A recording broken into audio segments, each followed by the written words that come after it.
हर हर महादेव। श्रावण मास महात्म्य अध्याय 17 प्रारंभ। पवित्रारोपण। शिव बोले, हे सनत कुमार, अब मैं तुम्हें पवित्रारोपण के बारे में बतलाता हूँ। हे पुत्र, श्रावण मास में शुक्ल पक्ष की सप्तमी को अधिवासन करके अगले दिन अष्टमी को पवित्रारोपण किया जाता है। इसका महाउपवास, दान और तीर्थाभिषेचन का पुण्य फल पाने का अधिकारी हो जाता है। यह एक संशय रहित तथ्य है कि सर्वता केवल शिव में ही स्थायी होती है। इस प्रकार न तो आदि व्याधि सताती है और न ही दुश्मन का भय होता है और न ही ग्रह पीड़ा होती है। और हे वत्स, राजाओं के पुण्य में बढ़ोतरी करने वाला इससे बढ़कर अन्य कोई श्रावण मास में शुक्ल पक्ष की सप्तमी को पहले अधिवासन करके तब देवी के पूजन के लिए गंध, फूल, फल आदि सामग्री के साथ सब प्रकार की सामग्री का प्रबंध करके तथा कई प्रकार के नैवेद्य, वस्त्र, आभूषण आदि भी लेकर उसे शुद्ध करके ही पंचगव्य प्राशन करना चाहिए। चरु की सहायता से दिग्बली तथा अधिवासन करने के पश्चात सुंदर कपड़ों व पत्रों से शुद्ध कर उसे ढांपना चाहिए। देवी मंत्र से 100 बार अभिमंत्रित करने के बाद सारा शोभायमान दृश्य देवी के समक्ष बनाना चाहिए। देवी की सेवा हितार्थ अत्यंत भव्य व सुंदर मंडप बनाकर वहां रात्रि जागरण करें। उसके समक्ष नट नर्तक, वारांगनाओं व अन्य कुशल नर्तक नर्तकियों द्वारा गायन और वादन भी होना चाहिए। तब दूसरे दिन सुबह स्नान के पश्चात चारों दिशाओं में विधि के अनुसार बलि देनी चाहिए। देवी की नियमानुसार पूजा अर्चना करके स्त्रियों और ब्राह्मणों को भोजन कराने के पश्चात दक्षिणा देनी चाहिए। शिव बोले, हे सनत कुमार, अपनी क्षमता अनुसार नियमों का पालन करते हुए राजा को पूर्णतया स्त्री रमण, जुआ, शिकार, मांस आदि का कठोरता से परित्याग करना, द्विज तथा गुरु को स्वाध्याय का, वैश्य को खेती तथा व्यापार का 1 सप्ताह के लिए त्याग करना आवश्यक है।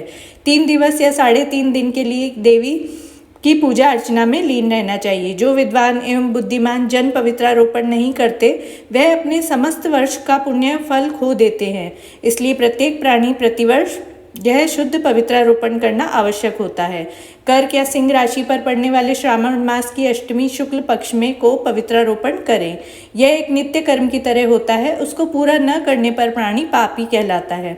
सनत कुमार ने भगवान से पूछा, हे प्रभु, अब आप मुझे पवित्रारोपण की निर्माण विधि विस्तार से बतलाइए। शिव बोले, हे पुत्र, सूत काटने के लिए ब्राह्मणी रुई का इस्तेमाल करें अथवा रेशमी वस्त्र उपयोग में लाएं। सूत्रों को त्रिगुणित कर उनका उठा होना अति उत्तम माना गया है। मध्यम 270 तथा 180 सूतों को अधम माना गया है।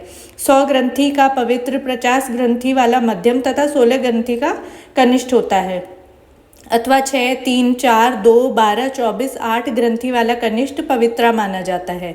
देवी की मूर्ति की नाभि तक की सीमित पवित्रा कनिष्ठ, जांघ तक मध्यम दर्जे का, जानू तक पवित्र होता है। पवित्र की सभी गांठों को केसर के रंग में रंगकर तब देवी की सर्वतोभव वेदी पर पूजा अर्चना करने के बाद फिर देवी के समक्ष पवित्र को घड़े पर या बांस पर रखें।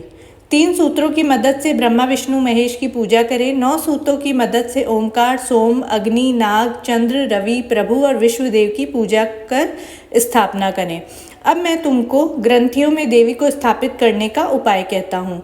क्रिया, वीरा, पौरुषी, अपराजिता, विजय, मनोन्मनी, जया, भद्रा, मुक्ति, ईशा तथा अन्य इन नामों में प्रणव को मिलाकर ग्रंथि की संख्या के मुताबिक आवर्ती करने के बाद चंदन तथा अन्य लेप से पूजन करें।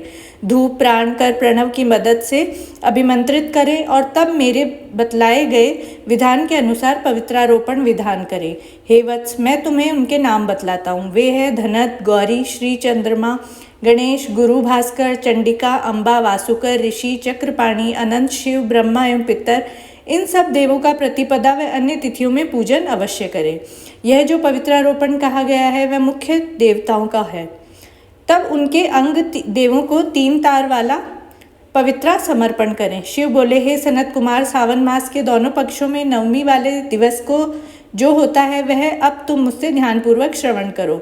वह अत्यंत ही कल्याणकारी है। 9वीं को नियमानुसार कुमारी दुर्गा पूजन करने के बाद दूध, शहद मिश्रित भोजन करें अथवा मास की दोनों नवमियों को व्रत करके देवी कुमारी चंडिका की लगातार पूजा करें।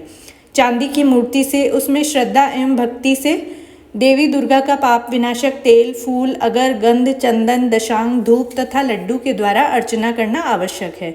तब कुंवारी कन्या और ब्राह्मणियों को भक्ति भाव से भोजन कराएं। तब मौन धारण कर बिलपत्र पर स्वयं भोजन करें।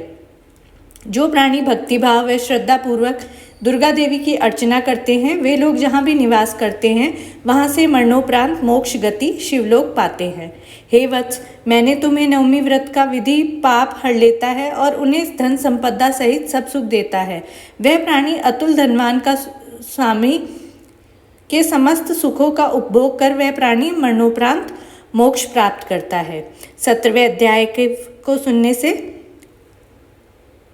पापों का नाश व धन भूमि में लाभ होता है। ये कथा सुनने के लिए आपका बहुत बहुत धन्यवाद। हर हर महादेव।